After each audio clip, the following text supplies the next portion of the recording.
UP లక్ఫల్కి సంబంధించి recruitment notification అయితే release అయింది. అయితే ఈ నోటిఫికేషన్ గురించి ఈ వీడియోలో డీటెయిల్గా మాట్లాడుకునే ప్రయత్నం అయితే చేద్దాం. ఎవరైనా మన ఛానల్కి ఫస్ట్ టైం వస్తే కొద్దిగా లైక్ చేయండి.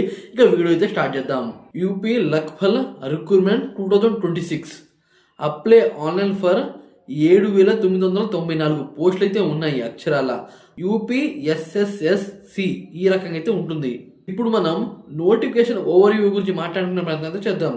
Recruiting authority UP SSSC, post name revenue Lekhpal, job location వచ్చి ఉత్తరప్రదేశ్లోనే ఉంటుంది. అలాగే అప్లికేషన్ ఆన్లైన్లోనే అప్లై చేసుకోవాలి. ఇప్పుడు మనం టోటల్ వేకెన్సీ గురించి మాట్లాడుకునే ప్రయత్నం చేద్దాం. టోటల్ వేకెన్సీ వచ్చి 7,994. వాళ్ళకి 4,125 పోస్టులు అయితే ఉన్నాయి. అలాగే ఓబీసీ వాళ్ళకి 1,441 పోస్టులు అయితే ఉన్నాయి. అలాగే ఎస్సీ వాళ్ళకి 1,446 పోస్టులు అయితే ఉన్నాయి.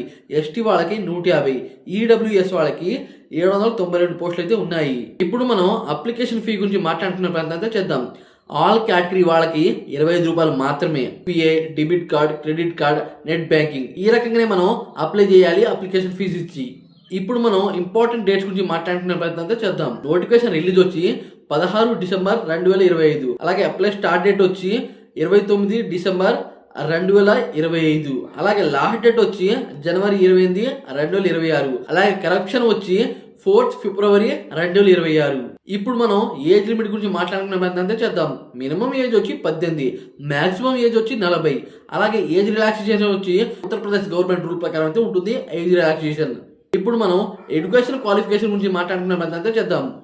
ఇంటర్మీడియట్ 10th or 12 పాస్ అయి ఉంటే చాలు. మోస్ట్ క్వాలిఫై వచ్చి యూపీపీ ఎస్ఎస్ఎస్సి వాళ్ళకి పెయిడ్, అంటే యూపీ వాళ్ళకే ఎక్కువ ఇంపార్టెంట్ అనేది ఉంటుంది. మిగతా వాళ్ళు కూడా అప్లై చేయొచ్చు. ఇప్పుడు మనం శాలరీ డీటెయిల్ గురించి మాట్లాడుకునే ప్రయత్నం చేద్దాం. పే లెవెల్ 3 వీళ్ళకైతే స్టార్టింగ్ ఎంత నుండి ఉంటుందంటే 21,700 నుండి 69,100 దాకా అయితే వస్తాయి. అలాగే ఇన్ హ్యాండ్ అంటే దాదాపు 28,000 అయితే వస్తాయి. అలాగే 32,000 అయితే వస్తాయి. ఈ రకంగా పెరుగుతూనే ఉంటాయి శాలరీ. ఇప్పుడు మనం ఎగ్జామ్ డీటెయిల్ గురించి మాట్లాడుకునే ప్రయత్నం చేద్దాం. స్టేజ్ 1 పెడ్ బేస్డ్ షార్ట్ లిస్ట్ ఈ రకం ఉంటుంది. తర్వాత స్టేజ్ 2 మెయిన్ ఎగ్జామ్ అయితే రాయాలి. స్టేజ్ 3 డాక్యుమెంట్ వెరిఫికేషన్ అయితే ఉంటుంది. ఈ రకంగా ఉంటుంది ప్రాసెస్. ఇప్పుడు మనం సబ్జెక్టుల గురించి మాట్లాడుకునే ప్రయత్నం చేద్దాం.